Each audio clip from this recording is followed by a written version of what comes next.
I'd like to tell you about the strangest secret in the world. Some years ago, the late Nobel Prize-winning Dr. Albert Schweitzer was being interviewed in London, and a reporter asked him, "Doctor, what's wrong with men today?" And the great doctor was silent a moment, and then he said, "Men simply don't think." It's about this that I want to talk with you. We live today in a golden age. This is an era that man has looked forward to, dreamed of, and worked toward for thousands of years. But since it's here, we pretty well take it for granted. We in America are particularly fortunate to live in the richest land that ever existed on the face of the earth, a land of abundant opportunity for everyone. But do you know what happens? Well, let's take 100 men who start even at the age of 25. Do you have any idea what will happen to those men by the time they're 65? These 100 men who all start even at the age of 25 believe they're going to be successful. If you asked any one of these men if he wanted to be a success, he'd tell you he did. And you'd notice that he was eager toward life, that there was a certain sparkle to his eye, an erectness to his carriage, and life seemed like a pretty interesting adventure to him. But by the time they're 65, 1 will be rich. 4 will be financially independent. 5 will still be working. 54 will be broke. Now think a moment. Out of the 100, only 5 make the grade. Now why do so many fail? What has happened to the sparkle that was there when they were 25? What's become of the dreams, the hopes, the plans? And why is there such a large disparity between what these men intended to do and what they actually accomplished? When we say about 5% achieve success, we have to define success. And here's the best definition I've ever been able to find. Success is the progressive realization of a worthy ideal. If a man is working toward a predetermined goal and knows where he's going, that man is a success. If he's not doing that, he's a failure. Success is the progressive realization of a worthy ideal. Rollo May, the distinguished psychiatrist, wrote a wonderful book called Man's Search for Himself. And in this book he says, the opposite of courage in our society is not cowardice. It is conformity. And there you have the trouble today. It's conformity, people acting like everyone else without knowing why, without knowing where they're going. Now think of it. In America right now, there are over 18 million people 65 years of age and older. And most of them are broke. They're dependent on someone else for life's necessities. Now, we learn to read by the time we're 7. We learn to make a living by the time we're 25. Usually by that time, we're not only making a living, we're supporting a family. And yet, by the time we're 65, we haven't learned how to become financially independent in the richest land that has ever been known. Why? We conform. And the trouble is that we're acting like the wrong percentage group, the 95 who don't succeed. Now, why do these people conform? Well, they really don't know. These people believe that their lives are shaped by circumstances, by things that happen to them, by exterior forces. They're outer-directed people. A survey was made one time that covered a lot of men, working men, and these men were asked, "Why do you work? Why do you get up in the morning?" 19 out of 20 had no idea. If you ask them, they'll say, well, everyone goes to work in the morning, and that's the reason they do it, because everyone else is doing it. Now let's get back to our definition of success. Who succeeds? The only person who succeeds is the person who is progressively realizing a worthy ideal. He's the person who says, I'm going to become this, and then begins to work toward that goal.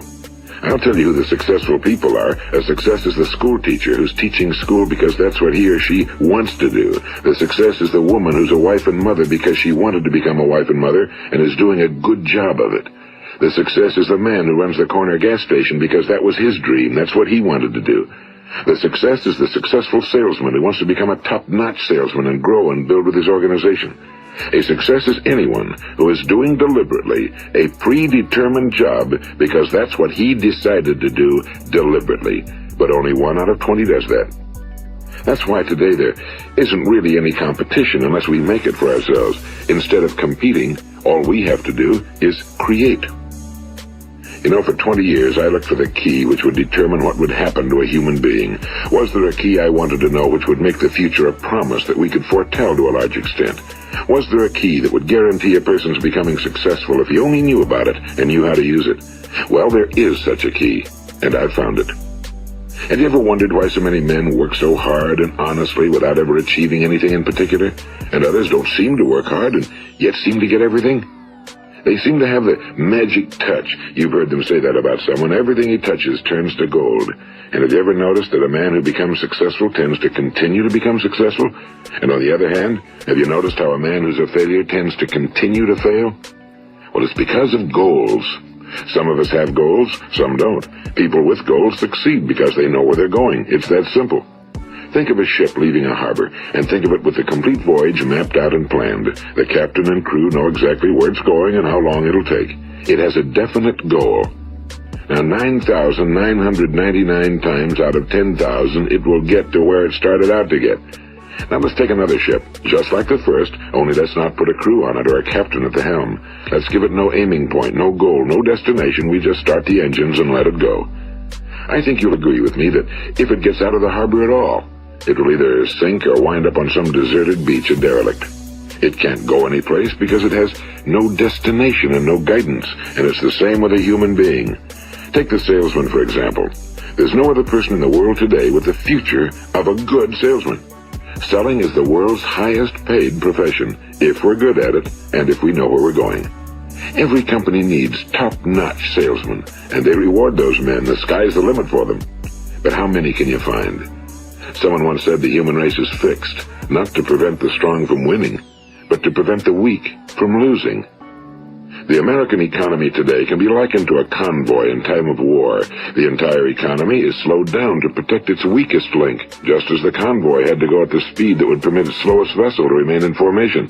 That's why it's so easy to make a living today. It takes no particular brains or talent to make a living and support a family today. So we have a plateau of so-called security, if that's what a person's looking for. But we do have to decide how high above this plateau we want to aim. Now let's get back to the strangest secret in the world, the story that I wanted to tell you today. Why do men with goals succeed in life and men without them fail? Well, let me tell you something which, if you really understand it, will alter your life immediately. If you understand completely what I'm going to tell you from this moment on, your life will never be the same again. You will suddenly find that good luck just seems to be attracted to you. The things you want just seem to fall in line, and from now on you won't have the problems, the worries, the gnawing lump of anxiety that perhaps you've experienced before. Doubt, fear, well, they'll be things of the past. Here's the key to success and the key to failure. We become what we think about. Now let me say that again. We become what we think about. Throughout all history, the great wise men and teachers, philosophers and prophets have disagreed with one another on many different things. It's only on this one point that they are in complete and unanimous agreement. Listen to what Marcus Aurelius, the great Roman emperor, said. A man's life is what his thoughts make of it. Disraeli said this. Everything comes if a man will only wait. I've brought myself by long meditation to the conviction that a human being with a settled purpose must accomplish it, and that nothing can resist a will that will stake even existence for its fulfillment. Ralph Waldo Emerson said this, a man is what he thinks about all day long. William James said, the greatest discovery of my generation is that human beings can alter their lives by altering their attitudes of mind. And he also said, we need only in cold blood act as if the thing in question were real, and it will become infallibly real by growing into such a connection with our life that it will become real. It will become so knit with habit and emotion that our interest in it will be those which characterize belief. And he also said, if you only care enough for a result, you will almost certainly attain it. If you wish to be rich, you will be rich. If you wish to be learned, you will be learned. If you wish to be good, you will be good. Only you must then really wish these things and wish them exclusively, and not wish at the same time 100 other incompatible things just as strongly. In the Bible, you read in Mark 9:23, if thou canst believe, all things are possible to him that believeth. My old friend Dr. Norman Vincent Peale put it this way, this is one of the greatest laws in the universe. Fervently do I wish I had discovered it as a very young man. It dawned upon me much later in life, and I found it to be one of the greatest, if not my greatest discovery outside of my relationship to God. The great law, briefly and simply stated, is that if you think in negative terms, you will get negative results. If you think in positive terms, you will achieve positive results. That is the simple fact, he went on to say, which is at the basis of an astonishing law of prosperity and success. In 3 words, believe and succeed. William Shakespeare put it this way: our doubts are traitors and make us lose the good we oft might win by fearing to attempt. George Bernard Shaw said, people are always blaming their circumstances for what they are. I don't believe in circumstances. The people who get on in this world are the people who get up and look for the circumstances they want, and if they can't find them, make them. Well, it's pretty apparent, isn't it? And every person who discovered this for a while believed that he was the first one to work it out. We become what we think about. Now, it stands to reason that a person who's thinking about a concrete and worthwhile goal is going to reach it, because that's what he's thinking about, and we become what we think about. Conversely, the man who has no goal, who doesn't know where he's going, and whose thoughts must therefore be thoughts of confusion and anxiety and fear and worry, becomes what he thinks about. His life becomes one of frustration and fear and anxiety and worry. And if he thinks about nothing, he becomes nothing. Now, how does it work? Why do we become what we think about? Well, I'll tell you how it works as far as we know. Now, to do this, I want to tell you about a situation that parallels the human mind. Suppose a farmer has some land, and it's good fertile land. Now, the land gives the farmer a choice. He may plant in that land whatever he chooses. The land doesn't care. It's up to the farmer to make the decision. Now, remember, we're comparing the human mind with the land because the mind, like the land, doesn't care what you plant in it. It will return what you plant, but it doesn't care what you plant. Now let's say that the farmer has 2 seeds in his hand. One is a seed of corn, the other is nightshade, a deadly poison. He digs 2 little holes in the earth and he plants both seeds, one corn, the other nightshade. He covers up the holes, waters, and takes care of the land, and what will happen? Invariably the land will return what's planted. As it's written in the Bible, as ye sow, so shall ye reap. Now remember, the land doesn't care. It'll return poison in just as wonderful abundance as it will corn. So up come the 2 plants, one corn, one poison. Now, the human mind is far more fertile, far more incredible and mysterious than the land, but it works the same way. It doesn't care what we plant. Success, failure. A concrete, worthwhile goal, or confusion. Misunderstanding, fear, anxiety, and so on. But what we plant, it must return to us. You see, the human mind is the last great unexplored continent on Earth. It contains riches beyond our wildest dreams. It will return anything we want to plant. Now, you might say, well, if that's true, why don't people use their minds more? Well, I think they figured out an answer to that one, too. Our mind comes as standard equipment at birth. It's free, and things that are given to us for nothing we place little value on. Things that we pay money for, we value. The paradox is that exactly the reverse is true. Everything that's really worthwhile in life came to us free.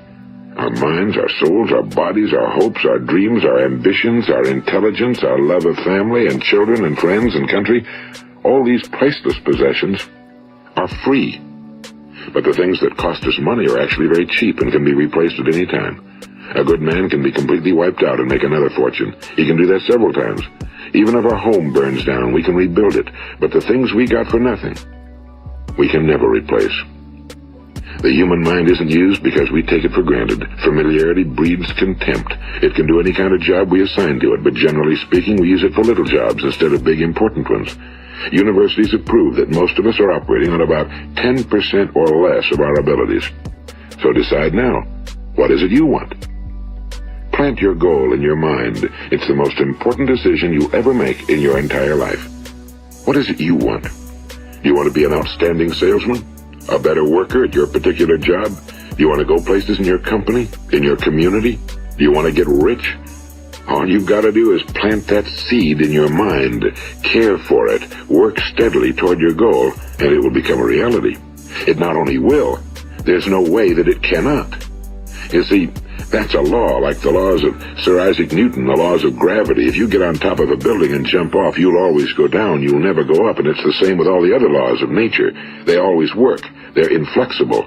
Think about your goal in a relaxed, positive way. Picture yourself in your mind's eye as having already achieved this goal. See yourself doing the things you will be doing when you've reached your goal. Ours has been called the phenobarbital age, the age of ulcers and nervous breakdowns and tranquilizers. At a time when medical research has raised us to a new plateau of good health and longevity, far too many of us worry ourselves into an early grave trying to cope with things in our own little personal ways without learning a few great laws that will take care of everything for us. These things we bring on ourselves through our habitual way of thinking. Every one of us is the sum total of his own thoughts. He is where he is because that's exactly where he really wants to be, whether he'll admit that or not. Each of us must live off the fruit of his thoughts in the future, because what you think today and tomorrow, next month and next year, will mold your life and determine your future. You're guided by your mind.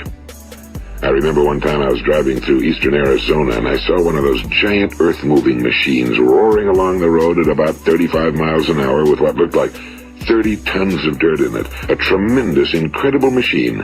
And there was a little man perched way up on top with the wheel in his hands guiding it. And as I drove along, I was struck by the similarity of that machine to the human mind. Just suppose you're sitting at the controls of such a vast source of energy. Are you going to sit back and fold your arms and let it run itself into a ditch? Or are you going to keep both hands firmly on the wheel and control and direct this power to a specific, worthwhile purpose? It's up to you. You're in the driver's seat. You see, the very law that gives us success is a two-edged sword. We must control our thinking. The same rule that can lead a man to a life of success, wealth, happiness, and all the things he ever dreamed of for himself and his family. That very same law can lead him into the gutter. It's all in how he uses it, for good or for bad. This is the strangest secret in the world.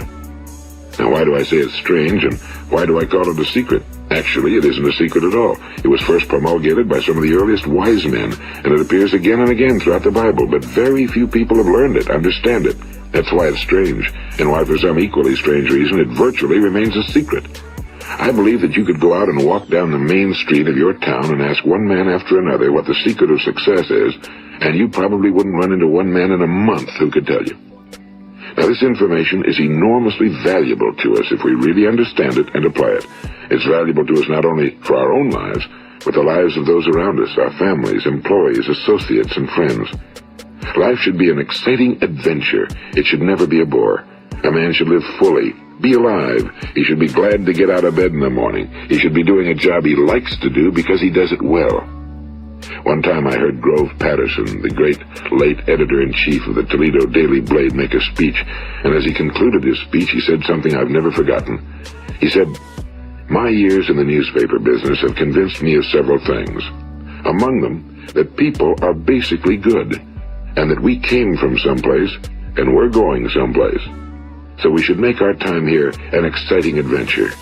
The architect of the universe didn't build a stairway leading nowhere." And the greatest teacher of all, the carpenter from the plains of Galilee, gave us the secret time and time again. As ye believe, so shall it be done unto you. I've explained the strangest secret in the world and how it works. Now on this side I want to explain how you can prove to yourself the enormous returns possible in your own life by putting this secret to a practical test. I want you to make a test that will last 30 days. It isn't going to be easy, but if you'll give it a good try, it will completely change your life for the better. Now, back in the 17th century, Sir Isaac Newton, the English mathematician and natural philosopher, gave us some natural laws of physics which apply as much to human beings as they do to the movement of bodies in the universe. And one of these laws is that for every action, there is an equal and opposite reaction. Simply stated, as it applies to you and me, it means we can achieve nothing without paying the price. The results of your 30-day experiment will be in direct proportion to the effort you put forth. To be a doctor, you must pay the price of long years of difficult study. To be successful in selling, and remember that each of us succeeds to the extent of his ability to sell. Selling our families on our ideas, selling education in schools, selling our children on the advantages of living the good and honest life, selling our associates and employees on the importance of being exceptional people. To, of course, the profession of selling itself. But to be successful in selling our way to the good life, we must be willing to pay the price. Now, what is that price? Well, it's many things. First, it's understanding emotionally, as well as intellectually, that we literally become what we think about, that we must control our thoughts if we're to control our lives. It's understanding fully that as ye sow, so shall ye reap. Second, it's cutting away all fetters from the mind and permitting it to soar as it was divinely designed to do. It's the realization that your limitations are self-imposed and that the opportunities for you today are enormous beyond belief. It's rising above narrow-minded pettiness and prejudice. And third, it's using all your courage to force yourself to think positively on your own problem, to set a definite and clearly defined goal for yourself, to let your marvelous mind think about your goal from all possible angles, to let your imagination speculate freely upon many different possible solutions, to refuse to believe that there are any circumstances sufficiently strong to defeat you in the accomplishment of your purpose, to act promptly and decisively when your course is clear, and to keep constantly aware of the fact that you are, at this moment, standing in the middle of your own acres of diamonds, as Russell Conwell used to point out. And fourth, save at least 10% of every dollar you earn. It's also remembering that no matter what your present job, it has enormous possibilities if you're willing to pay the price. Now let's just go over the important points in the price each of us must pay to achieve the wonderful life that can be ours. It is, of course, worth any price. 1. You will become what you think about. 2. Remember the word imagination and let your mind begin to soar. 3. Courage. Concentrate on your goal every day. 4. Save 10% of what you earn. And 5. Action. Ideas are worthless unless we act on them. Now I'll try to outline the 30-day test I want you to make. Keep in mind that you have nothing to lose by making this test and everything you could possibly want to gain. There are 2 things that may be said of everyone. Each of us wants something, and each of us is afraid of something. I want you to write on a card what it is you want more than anything else. It may be more money. Perhaps you'd like to double your income or make a specific amount of money. It may be a beautiful home. It may be success at your job. It may be a particular position in life. It could be a more harmonious family. Each of us wants something. Now write down on your card specifically what it is you want. Make sure it's a single goal and clearly defined. You needn't show it to anyone, but carry it with you so that you can look at it several times a day. Think about it in a cheerful, relaxed, positive way each morning when you get up. And immediately you have something to work for, something to get out of bed for, something to live for. Look at it every chance you get during the day and just before going to bed at night. And as you look at it, remember that you must become what you think about, and since you're thinking about your goal, you realize that soon it will be yours. In fact, it's yours really the moment you write it down and begin to think about it. Look at the abundance all around you as you go about your daily business. You have as much right to this abundance as any other living creature. It's yours for the asking. Now we come to the difficult part. Difficult because it means the formation of what is probably a brand new habit, and new habits are not easily formed. Once formed, however, it will follow you for the rest of your life. Stop thinking about what it is you fear. Each time a fearful or negative thought comes into your consciousness, replace it with a mental picture of your positive and worthwhile goal. And there'll come times when you'll feel like giving up. It's easier for a human being to think negatively than positively. That's why only 5% are successful. You must begin now to place yourself in that group. For 30 days, you must take control of your mind. It will think about only what you permit it to think about. Each day for this 30-day test, do more than you have to do. In addition to maintaining a cheerful, positive outlook, give of yourself more than you've ever done before. Do this knowing that your returns in life must be in direct proportion to what you give. The moment you decide on a goal to work toward, you're immediately a successful person. You are then in that rare and successful category of people who know where they're going. Out of every 100 people, you belong to the top 5. Don't concern yourself too much with how you're going to achieve your goal. Leave that completely to a power greater than yourself. All you have to do is know where you're going. The answers will come to you of their own accord and at the right time. Remember these words from the Sermon on the Mount, and remember them well. Keep them constantly before you this month of your test. Ask, and it shall be given you. Seek, and ye shall find. Knock, and it shall be opened unto you. For every one that asketh receiveth, and he that seeketh findeth, and to him that knocketh it shall be opened. It's as marvelous and as simple as that. In fact, it's so simple that in our seemingly complicated world, it's difficult for an adult to understand that all he needs is a purpose and faith. For 30 days, do your very best. If you're a salesman, go at it as you've never done before, not in a hectic fashion, but with the calm, cheerful assurance that time well spent will give you the abundance in return you deserve and want. If you're a homemaker, devote your 30-day test to completely giving of yourself without thinking about receiving anything in return, and you'll be amazed at the difference it makes in your life. No matter what your job, do it as you've never done it before for 30 days. And if you've kept your goal before you every day, you'll wonder and marvel at this new life you've found. Dorothea Brand, the outstanding editor and writer, discovered it for herself and tells about it in her fine book, Wake Up and Live. Her entire philosophy is reduced to the words, act as though it were impossible to fail. She made her own test with sincerity and faith, and her entire life was changed to one of overwhelming success. Now, you make your test for 30 full days. Don't start your test until you've made up your mind to stick with it. You see, by being persistent, you're demonstrating faith. Persistence is simply another word for faith. If you didn't have faith, you'd never persist. If you should fail during your first 30 days, by that I mean suddenly find yourself overwhelmed by negative thoughts, you've got to start over again from that point and go 30 more days. Gradually, your new habit will form until you find yourself one of that wonderful minority to whom virtually nothing is impossible. And don't forget the card. It's vitally important as you begin this new way of living. On one side of the card, write your goal, whatever it may be. On the other side, write the words we've quoted from the Sermon on the Mount. Ask, and it shall be given you. Seek, and ye shall find. Knock, and it shall be opened unto you. Nothing great was ever accomplished without inspiration. See that during these crucial first 30 days, your own inspiration is kept at a peak. And above all, don't worry. Worry brings fear, and fear is crippling. The only thing that can cause you to worry during your test is trying to do it all yourself. Know that all you have to do is hold your goal before you. Everything else will take care of itself.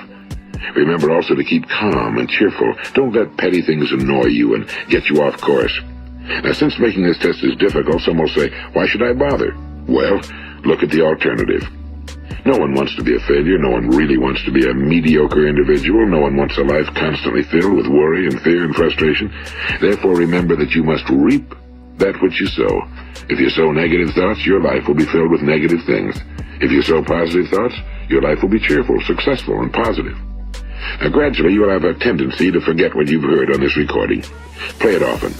Keep reminding yourself of what you must do to form this new habit.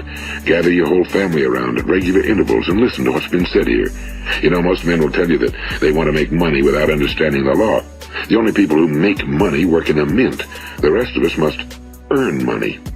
This is what causes those who keep looking for something for nothing or a free ride to fail in life. The only way to earn money is by providing people with services or products which are needed and useful.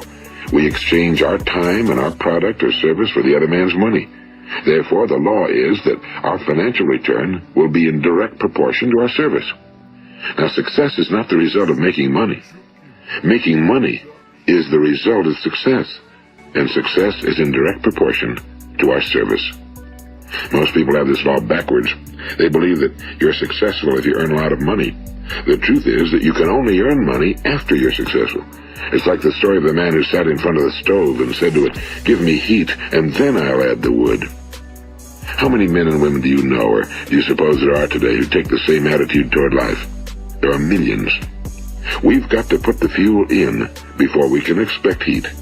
Likewise, we've got to be of service first before we can expect money. Don't concern yourself with the money. Be of service, build, work, dream, create. Do this and you'll find there's no limit to the prosperity and abundance that will come to you. Prosperity, is founded upon a law of mutual exchange. Any person who contributes to prosperity must prosper in turn himself.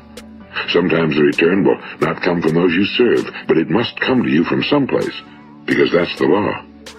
For every action, there is an equal and opposite reaction. As you go daily through your 30-day test period, remember that your success will always be measured by the quality and quantity of service you render, and money is a yardstick for measuring this service. No man can get rich himself unless he enriches others. Now, there are no exceptions to a law.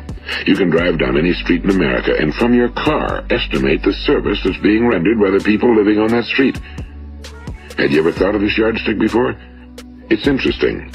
Some, like ministers and priests and other devoted people, measure their returns in the realm of the spiritual, but again, their returns are equal to their service. Once this law is fully understood, any thinking person can tell his own fortune. If he wants more, he must be of more service to those from whom he receives his return.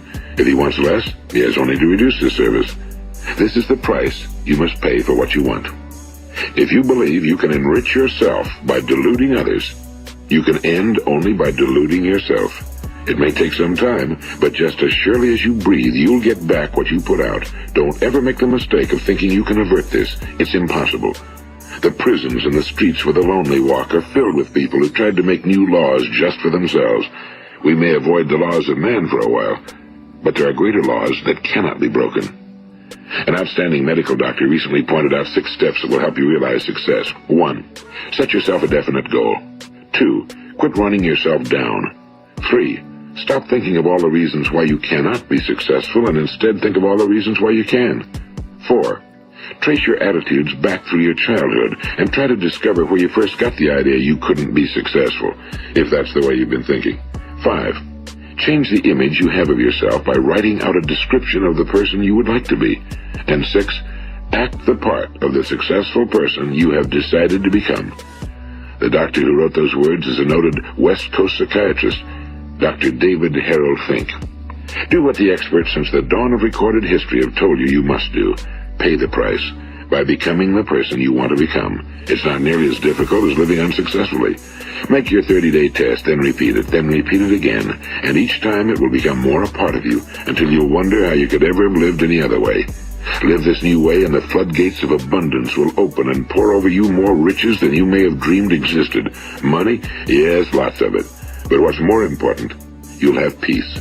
You'll be in that wonderful minority who lead calm, cheerful, successful lives. Start today. You have nothing to lose, but you have a whole life to win. This is Earl Nightingale, and thank you.